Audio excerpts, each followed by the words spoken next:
Estimados televidentes, tengan ustedes muy buenas noches y bienvenidos a esta nueva edición del programa televisivo Desarrollo y Producción. En esta oportunidad está con nosotros la doctora Tania Ayllón Gómez. Ella es docente investigadora del Instituto de Estudios Sociales y Económicos IESE de la Facultad de Ciencias Económicas. Tania, muy buenas noches y gracias por estar de nuevo en este programa. Muchas gracias, Silvano. Contenta de poder compartir algunas ideas esta noche contigo. Bueno, con la doctora Tania Ayllón vamos a conocer elementos que nos permitirán proyectar una mirada a la posición laboral de las trabajadoras en la era de la flexibilización laboral. Tania, ¿por qué es importante y por qué vale la pena referirse de forma específica al mercado de trabajo femenino? Bueno, es interesante porque el trabajo femenino, como se sabe, tiene sus propias particularidades. Los estudiosos, los teóricos de los mercados de trabajo identifican al mercado femenino como un segmento de los mercados de trabajo con ciertos rasgos, con ciertas características.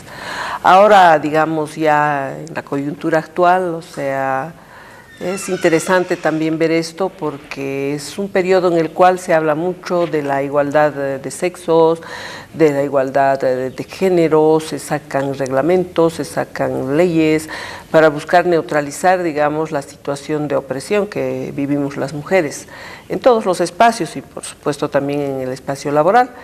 Y este afán, digamos, ¿no?, permanente de una mayor participación en mejores condiciones de las distintas dimensiones sociales, políticas de las mujeres, viene en este periodo histórico, más o menos desde el auge de la era neoliberal, hasta ahora viene aparejado un proceso de incorporación creciente de las mujeres al mercado de trabajo por una serie de circunstancias, ¿no?, que tienen que ver fundamentalmente con que ya los ingresos familiares que genera tradicionalmente el varón, entre comillas, como jefe de familia, ya no alcanza, digamos, para poder cubrir las necesidades y los requerimientos familiares, ¿no?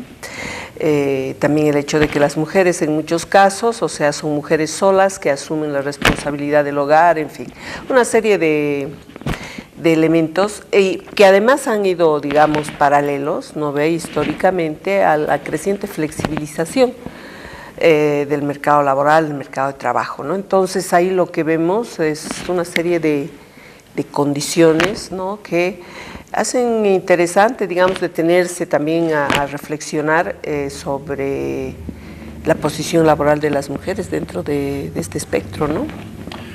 Es indudable la presencia de las mujeres en los mercados de trabajo. Sí. ¿Cuál es su importancia?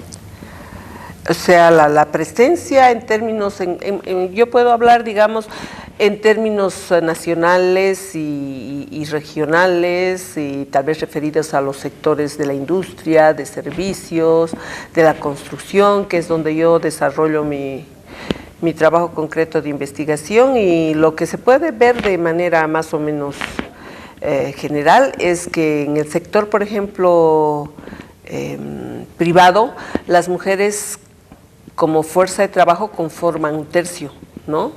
Y en el sector público, al menos durante el último periodo, su participación ha ido creciendo de manera significativa e incluso, cubren más del 50% de la fuerza de trabajo empleada en todo lo que es salud, en lo que es educación, a medida que los programas, digamos, de tipo social se han ido ensanchando, se ha ido contratando sobre todo fuerza de trabajo femenina, ¿no? Entonces, esta tendencia histórica, que también se ha venido a llamar de feminización de los mercados de trabajo, en Bolivia también se ha hecho notoria, ¿no?, y también en la región. ¿Y en qué actividades más específicamente se insertan laboralmente las mujeres? Bueno, es interesante ver esto, qué es lo que va pasando, ¿no?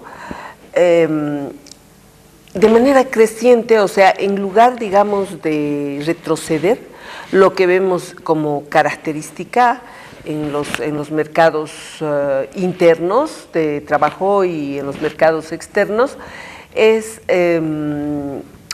una forma, digamos, de uso de la flexibilización cada vez más expandida, pero además, no solo en términos cuantitativos, sino en términos cualitativos. O sea, lo que hace la patronal es desarrollar una serie de formas de contratación de la fuerza de trabajo que de forma muy maleable, muy flexible, se adecue a los requerimientos y a la demanda del mercado, en términos, digamos, de no perder teniendo fuerza de trabajo ociosa, ¿no?, dentro de la empresa. Entonces, lo que encontramos, ¿no?, es que se han desarrollado, por ejemplo, distintos tipos de horarios para contratar, son horarios flexibles. Ha habido un proceso que se denomina desestandarización de la jornada laboral, ¿no?, donde lo que se hace es justamente hacer jornadas laborales que no solamente juegan con los horarios durante el día, sino que juegan también con los turnos y juegan también con los días, ¿no?, de la semana. Entonces ya no se tiene, ¿no?, de manera, sobre todo en el sector servicios, esto es muy importante, donde las mujeres se incorporan de forma creciente, ya no se tiene, digamos, esos horarios tradicionales de 8 horas, más o menos corridos, de lunes a sábado, de lunes a viernes, en fin. Entonces, lo que ha sucedido es que esta desestandarización ha llevado a que existan trabajos que puedan ser ofrecidos de forma sumamente temporal, circunstancial y puntual. ¿Y qué sucede con esto, con esta oferta, podemos decir, de trabajo desde la patronal? Sucede que las que han sido más proclives, las que han sido más atraídas por esta forma de uso de la fuerza de trabajo han sido las mujeres, justamente porque ellas continúan siendo las responsables de las tareas reproductivas. Al mismo tiempo tienen necesidad, digamos, de recursos económicos. Entonces lo que hacen es agarrar esta oferta que les hace el patrón en términos, digamos, de horarios flexibles, ¿no ve?, para poder en alguna medida, podemos decir, complementar sus actividades reproductivas con la actividad remunerada. Entonces, ¿qué sucede? Como las mujeres son, por su rol, digamos, dentro de la sociedad patriarcal, son las más atraídas a este tipo de actividades y se insertan más en este tipo de horarios y todo esto, entonces las ha llevado también, ¿no?, a que sean en mayor grado las que sufren las malas condiciones de trabajo. ¿Por qué? Porque sucede que tienen inestabilidad. Por otra parte, sufren el despotismo de la patronal, porque en muchos trabajos, por ejemplo, ellas están a la espera de la llamada por teléfono en cualquier momento para que puedan, digamos, ir a cumplir una determinada función. En este sentido se ve afectada también toda la dimensión del trabajo reproductivo, que finalmente está siendo subordinado por la dinámica de las propias empresas, ¿no?, a los requerimientos de las empresas, y dejando muchas veces en descuido las tareas reproductivas que se van subordinando y se van subsumiendo a los requerimientos de la patronal. Entonces, ellas son las víctimas, digamos, de esta suerte de tensión entre estos dos espacios, tanto el productivo y reproductivo por una parte, y por otra parte, ¿no ve?, por este tipo de actividad en la que, ya sea en servicios, en industria, en fin, se insertan, generalmente van a ocupar puestos de trabajo vamos a ver a continuación con alguna información, que asumen ciertas características que las ponen en situación de mucha vulnerabilidad, digamos, y en condiciones de sobreexplotación de su fuerza de trabajo. Bueno, entramos un rato a unas preguntas que son muy prácticas y siempre nos llenan de curiosidad. ¿Qué sucede con el nivel salarial de las mujeres trabajadoras versus el nivel salarial de los varones? A ver, vamos a ver algunos datos que hemos podido elaborar y que queremos, digamos, resaltar. El hecho de estar, digamos, no diremos sujetas, pero de estar predispuestas en mayor grado que los varones a esta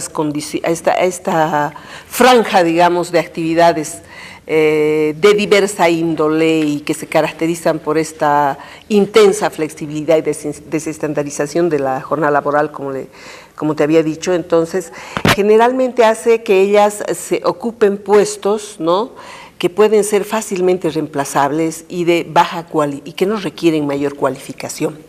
Entonces, si nosotros vemos, por ejemplo, en la información que se muestra en el gráfico, ¿no?, lo que vemos es que en el caso de la industria, por ejemplo, la mayor cantidad, casi cerca del 80% de las mujeres, en el caso de las mujeres, son las que ganan entre 700 y 1.400 bolivianos para el año 2015. Es decir, un salario que no alcanza ni al mínimo, ¿no? Mientras que en esa situación solo se encuentra menos del 60% de los varones. Y nosotros vemos que un mayor porcentaje de varones se sitúan en una franja que está por encima de los 2.800, mientras que las mujeres en mucho menor grado, digamos, y porcentaje, se sitúan en los niveles más altos de salario. ¿Esto qué nos está diciendo? Que evidentemente no ve el salario, y es así, está determinado por la posición en la ocupación que tienen las mujeres, ¿no?, y por las características de los puestos de trabajo que ellas ocupan, ¿no? ¿Y cuáles son sus posibilidades de las mujeres de movilidad laboral, de ascenso y cualificación como tal dentro del trabajo? Este es el otro asunto, o sea, como están posicionadas laboralmente de esta manera, o sea, no participan en realidad las mujeres de forma significativa de lo que podemos denominar un mercado interno de trabajo al interior de las empresas, es decir, la carrera propiamente que se puede hacer, ¿no?, aún siendo trabajador, obrero, ¿no? Los varones generalmente tienen la posibilidad de ir ascendiendo, ¿no? En el caso de las mujeres esto es mucho más difícil. Hay dos cosas. Por una parte, o sea, generalmente lo que encontramos es que ellas quedan cautivas en los espacios y en las franjas ocupacionales más bajas de la jerarquía laboral, ¿no? Y lo que vemos aquí, por ejemplo, y la otra política que tiene la empresa es que una de las condiciones para ascender siempre es la capacitación, pero es a las mujeres a las que en menor grado, ¿no?, en relación a los varones, ¿no?, se les brinda capacitación. Si nosotros nos fijamos en esta información, por ejemplo, en el sector público, son los varones los que en mayor grado van a recibir capacitación que las mujeres de forma significativa también, ¿no? Es decir, viene también impuesta desde la propia lógica de funcionamiento, es decir, la propia lógica de funcionamiento de las empresas, tanto privadas como públicas, reproducen aquello, ¿no? Y si nosotros vemos más abajo, por ejemplo, también, en consecuencia, ¿no?, si nosotros nos fijamos en la cuestión del ascenso laboral respecto de los varones, lo que vamos a ver es que son los varones, ¿no?, si ves en estas tortas, los que en mayor grado, en este caso en un 54%, son ascendidos frente a solo el 38% de las mujeres. Entonces, es otra condición desfavorable, digamos, en el espacio laboral que enfrentan las compañeras, ¿no? ¿Y cuál es el grado, digamos, de cobertura en cuanto a beneficios sociales del que gozan las mujeres? También en este caso, o sea, lo que vamos a ver nosotros es la situación, digamos, de postergación que viven las mujeres, incluso en el sector público, ¿no?, donde normalmente, y de acuerdo a las mismas normas y políticas que se han ido implementando, digamos, se ha tratado incluso a las trabajadoras que viven o que trabajan bajo régimen de subcontratación, se ha tratado de ponerlas dentro de lo que significa una política de obtención de beneficios laborales, ¿no? Lo que vemos acá también en el gráfico, aquí en los conitos, es la sustancial diferencia entre el índice de beneficios laborales femeninos respecto de los masculinos, ¿no? O sea, es alguna información, digamos, ¿no?, que nos puede dar una pauta, ¿no? Bueno, has logrado Has logrado tranquilamente identificar que hay una cierta discriminación, ¿verdad? Y las formas de segregación y discriminación laboral que encontramos entre los trabajadores y entre las trabajadoras, ¿por qué? Bueno, en primer lugar, lo que habría que ver con claridad es, digamos, cuándo hay y cuándo teóricamente se puede hablar de discriminación laboral, ¿no? Porque en el caso, digamos, que yo voy señalando, lo que voy más bien mostrando es la situación, podemos decir, de segregación, ¿no ve? Es decir, las mujeres por sus condiciones, por la lógica patriarcal dentro de la que están también inmersas, van a ser, digamos, segregadas a cierto tipo de ocupación, y ese tipo de ocupación, ese grado de cualificación, esa situación concreta que viene, digamos, permeada ya por toda la sociedad patriarcal, va a hacer que estén segregadas a un grupo de ocupaciones que no les permite crecer, que va a reproducir su situación de opresión, ¿no? Pero ya, digamos, cuando hablamos de discriminación, estamos hablando cuando mujeres que tienen la misma cualificación, mujeres que tienen que ocupan un mismo puesto de trabajo que los varones, pese a eso, pese a que ofertan una fuerza de trabajo de la misma calidad y en los mismos puestos que un varón, ganan menos, ¿no? Y eso también encontramos, ¿no? Si nosotros vemos, por ejemplo, la información en la pantalla, ¿no? Aquí está referida a la discriminación laboral. Lo que vemos, por ejemplo, en este caso es en la industria, ¿no? Donde hemos podido ver esto. Por ejemplo, cuando las mujeres tienen el mismo grado de instrucción primaria que los varones, o secundaria, o es técnico medio, ¿no? No encontramos técnico superior en el caso de las mujeres. En todos los casos, los salarios de las mujeres se ubican por debajo.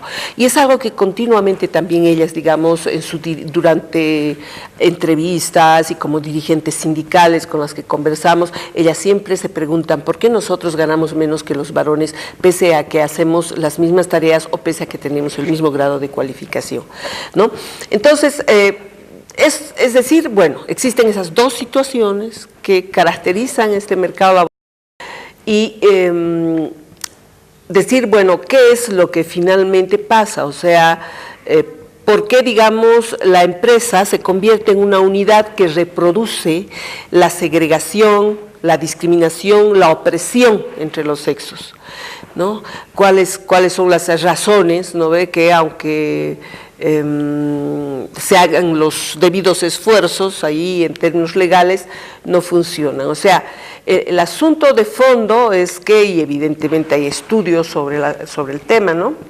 Estudios mucho más precisos, estudios estadísticos, incluso desde la economía laboral, que muestran, ¿no?, que la finalidad del empresario es siempre la reducción de costos, y estas relaciones de opresión que funcionan a nivel social se convierten entonces en una posibilidad para ser funcionalizadas y ser recreadas de forma específica en el espacio de trabajo y permitirse a partir de eso controlar por una parte a un sector de trabajadoras en este caso, que por su eventualidad, por su inexperiencia, por el hecho de que forman parte, digamos, de los espacios menos favorecidos en términos de posibilidades de estabilidad y de ascenso en el trabajo, etcétera, e incluso por la propia forma en la que se socializa a la mujer en su sumisión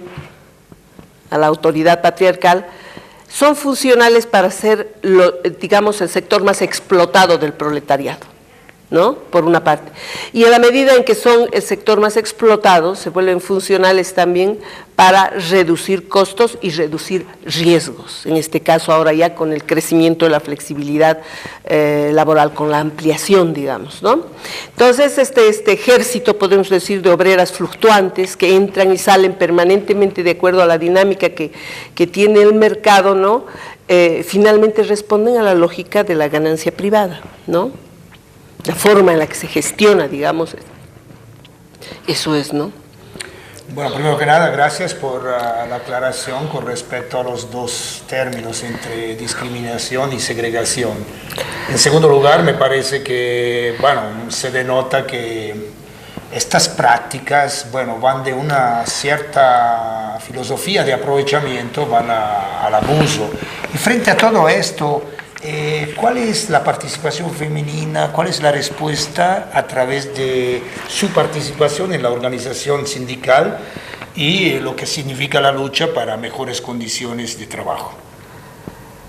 A ver, lo que yo en la experiencia cotidiana de entrar en relación con los trabajadores, las trabajadoras veo, es que ellas participan como dirigentes y son dirigentes en las empresas, sobre todo en el sector de alimentos, de bebidas, ¿no? En el sector servicios, donde ellas ocupan una posición laboral, digamos, en términos cuantitativos, significativa, ¿no? Lo que no encuentro es que ellas formen parte de manera significativa, por ejemplo, de lo que podemos denominar la burocracia sindical, es decir, el sector dominante, donde se definen propiamente los lineamientos de manera consecutiva. Históricamente, si nosotros, por ejemplo, vemos la Federación de Fabriles, no ha tenido figuras descollantes, ¿no?, que sean femeninas, ¿no? No hay eso. Eso, por ejemplo, me da a mí una pauta de la relación siempre subordinada que tienen las mujeres como dirigentes sindicales dentro de sus organizaciones, ¿no? Al mismo tiempo, o sea, el hecho de tener este tipo de ocupaciones de las que hemos hablado, muy sujetas a la temporalidad, muy sujetas a la precariedad, digamos, hace que ellas también, o sea, encuentres mucha dificultad para organizarse. La misma ley, o sea, determina un número determinado de obreras para poderse sindicalizar, un cierto tiempo de estabilidad, ¿no? Y en la medida en que se ha ido desestandarizando la jornada laboral y se han ido convirtiendo en horarios que se van prácticamente en muchos casos hasta individualizando, cada vez más difícil, digamos, cohesionar, lo cual no quiere decir que es imposible, y evidentemente hay experiencias de otras dimensiones, digamos, en las que se pueden ir organizando, pero esto también dificulta, ¿no?, la participación en la organización sindical de las mujeres. Eso es, digamos, lo relevante. La otra cosa que yo quiero, digamos, también resaltar, y creo que durante esta entrevista lo hemos resaltado, es el hecho de que esta forma de ir gestionando la fuerza de trabajo femenina que ha asumido la patronal de forma ya clara y más relevante, afecta de manera importante el espacio de reproducción de la familia, de las trabajadoras, y de esta manera afecta la reproducción de la sociedad en su conjunto, los sectores populares, ¿no? En la medida en que cada vez más se subordina al ritmo de las fábricas el tiempo, la disposición que la mujer tiene, digamos, para cumplir con las tareas reproductivas en el marco de una sociedad patriarcal de la que ella se hace responsable. No solamente, o sea, en términos, digamos, de afectar la vida personal de esta trabajadora, sino la vida familiar, ¿no?, la vida del conjunto de la familia, ¿no?, empieza a ser, podemos decir, jalonada por esta lógica patronal, podemos decir, ¿no? Y esa es una cosa que yo creo que también tiene que llamar la atención y tiene que llevarnos a reflexionar, ¿no?, qué es lo que está pasando con las mujeres trabajadoras y con sus familias, ¿no? Bueno, quizás van creándose unos espacios donde la mujer evidentemente está muy presente. Por ejemplo, bueno, históricamente el Comité de Amas de Casas en el ámbito minero, ahora las trabajadoras del hogar van a ir un poco por su propia dinámica conquistando ciertos espacios. Pero es indudable lo que decías, que bueno, a nivel de cúpula dirigencial es difícil encontrar, digamos así, figuras muy claras de ese nivel. Claro que en las marchas, en las protestas, ahí las vemos, son las más combativas incluso. ¿Y cuál es el alcance, cambiando un poco de tema, cuál es el alcance de las leyes que obligan a la participación política de la mujer? ¿Cuáles son sus límites dentro de esta dinámica de leyes? Bueno, yo, ¿qué puedo decir? O sea, el tema de la norma y la regla, evidentemente, o sea, puede formar parte de una de un espacio, digamos, de lucha, de pugna, ¿no?, entre la patronal y las obreras, entre las obreras y el Estado, en fin, para reivindicar espacios de participación, espacios de lucha legítima, legal, en fin.